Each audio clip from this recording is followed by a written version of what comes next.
So this carbonic anhydrase inhibitor, if you see the action, remember this carbonic anhydrase inhibitor enzyme, that is your acetazolamide, is inhibiting the carbonic anhydrase enzyme. So this particular drug acetazolamide, it is a non-competitive but reversible inhibitor of carbonic anhydrase. This is a very important point. This acetazolamide is a non-competitive but reversible inhibitor of the carbonic anhydrase, and thereby what will happen? By inhibiting this particular carbonic anhydrase enzyme, it is inhibiting the reabsorption of sodium in the proximal tubular portion of your nephron, right? The mechanism is by inhibiting the acetazolamide, by inhibiting this carbonic anhydrase enzyme, what is it doing? It is inhibiting the sodium reabsorption in the proximal tubular portion of your nephron. So once the sodium reabsorption is inhibited, what will happen? This individual will have what is called natriuresis. So once there is natriuresis, along with sodium, the water is also being lost. So this is the mechanism by which this particular acetazolamide will cause natriuresis or diuresis. Now, apart from this, the acetazolamide or your carbonic anhydrase inhibitors, they also decrease the secretion of H+ in the distal tubules and as well as the collecting ducts. So these carbonic anhydrase inhibitors, their action is at the proximal convoluted tubule mainly, and these agents, they also decrease the secretion of H+ ion in the distal tubules and as well as the collecting ducts. So the secretion of H+ into the distal tubules and as well as the collecting ducts will be reduced by the carbonic anhydrase inhibitors. Now, the other point what you need to remember here, this carbonic anhydrase inhibitors, they will inhibit this enzyme, carbonic anhydrase enzyme, and thereby the sodium absorption will be impaired. Now you see here the sodium which is not being absorbed, right? The sodium whichever is not being absorbed, this sodium will go almost up to the level of your distal convoluted tubule, all right? So due to less reabsorption of the sodium, so due to less reabsorption of sodium in the proximal tubule, more of this particular sodium, it is being delivered to the distal convoluted tubule. Now remember, at this point, at the level of the distal tubule, that is almost at the level of the collecting duct, what will happen is this particular sodium, right? The sodium whichever is not being reabsorbed will be almost, it goes to the distal tubules. In the distal tubules at this site, what will happen is the sodium, it gets exchanged with the potassium and as well as H+ ion, right? So the sodium, it is being reabsorbed through this sodium channel. Now, in response to the sodium reabsorption, what will happen is the potassium, it is being secreted, right? The sodium is reabsorbed, the potassium is secreted, and as well as H+ ion is also being secreted at this site. So thereby you see what is happening. The sodium is not reabsorbed, the same sodium is going up to the level of the distal tubule, and at the level of the distal tubule, some amount of the sodium will be reabsorbed in exchange to your potassium. Now what is happening to this particular potassium? This potassium, it starts getting excreted through the urine. So this potassium, it starts getting excreted through the urine. So once this particular potassium is getting excreted through the urine, these individuals will develop what is called as hypokalemia, right? These individuals will develop what is called as hypokalemia. Now remember, the similar action is being done by other group of diuretics also.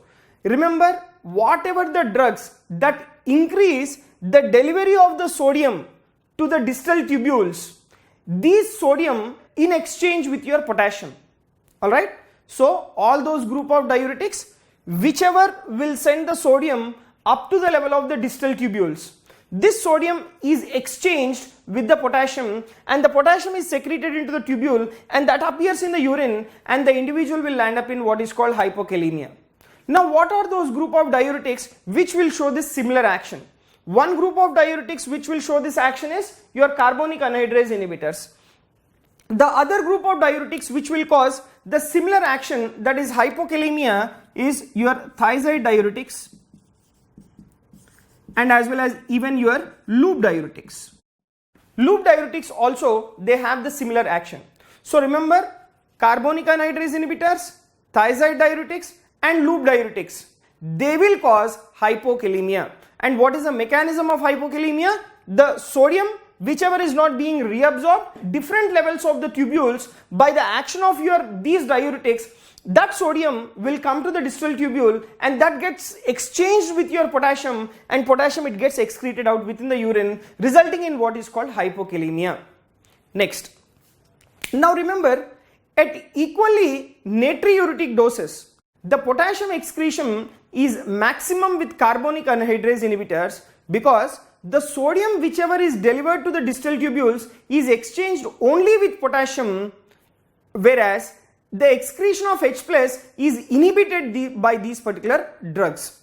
What I mean to say is, the carbonic anhydrase inhibitors, now you see here, all these three drugs, that is thiazide diuretics, loop diuretics and as well as carbonic anhydrase inhibitors, they are causing the hypokalemia. How are they causing hypokalemia?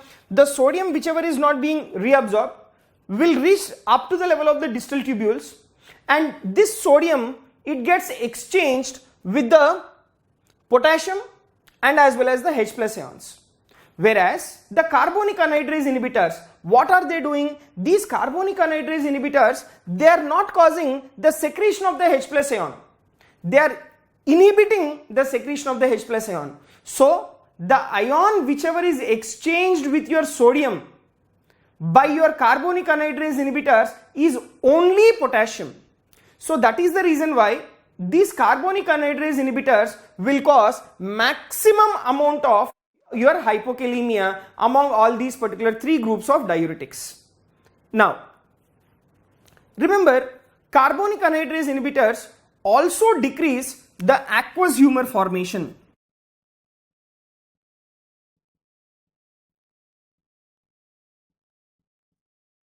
Right? Remember, they will also decrease the aqueous humor formation within the eye. Now, this particular principle of decreasing the aqueous humor formation is utilized in the treatment of glaucoma.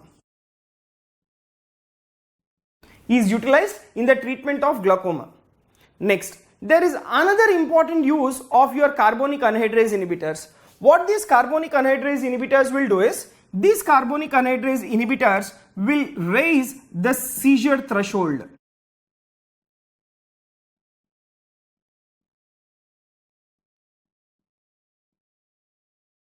Right? Will raise the seizure threshold. So once the seizure threshold is increased, the chances of an individual to develop the seizures will be reduced. Now remember, because these carbonic anhydrase inhibitors, they are raising the seizure threshold, that is the reason why these carbonic anhydrase inhibitors, they are used in absent seizures.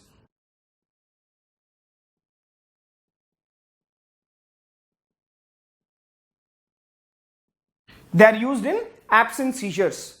Now, remember, acetazolamide can be used orally for the treatment of glaucoma, for the treatment of epilepsy, and not only that,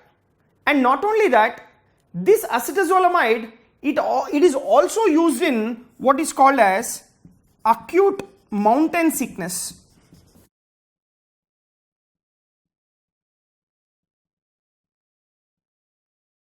Right, it is also used in acute mountain sickness. Now, and it is also useful for alkalinization of the urine. Right, it is also useful for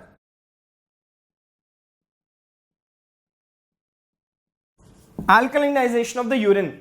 Now, how do you think that it will cause the alkalinization of the urine? Now, what did we discuss in the mechanism of action? These carbonic anhydrase inhibitors, They are inhibiting the bicarbonate reabsorption.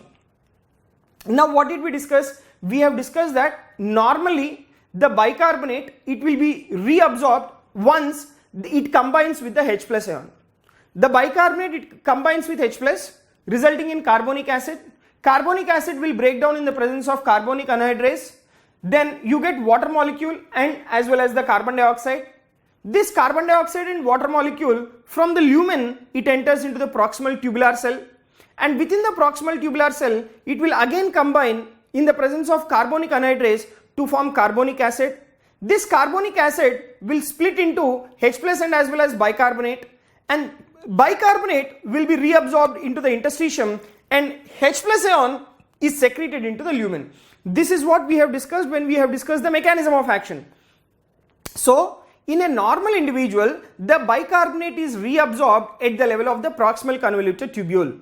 But when you are giving this carbonic anhydrase inhibitors, the bicarbonate is not reabsorbed, and that bicarbonate, it will start appearing within the urine. And remember, your bicarbonate is an alkaline substance, and that is the reason why bicarbonate will cause alkalinization of the urine. Now, this particular principle of alkalinization of the urine, it is useful for excretion of acidic drugs, right? This is useful for excretion of acidic drugs, right? Now let me summarize the uses of acetazolamide once again. Number one, by inhibiting this particular sodium proton or sodium H plus antipotar, it is acting as diuretic.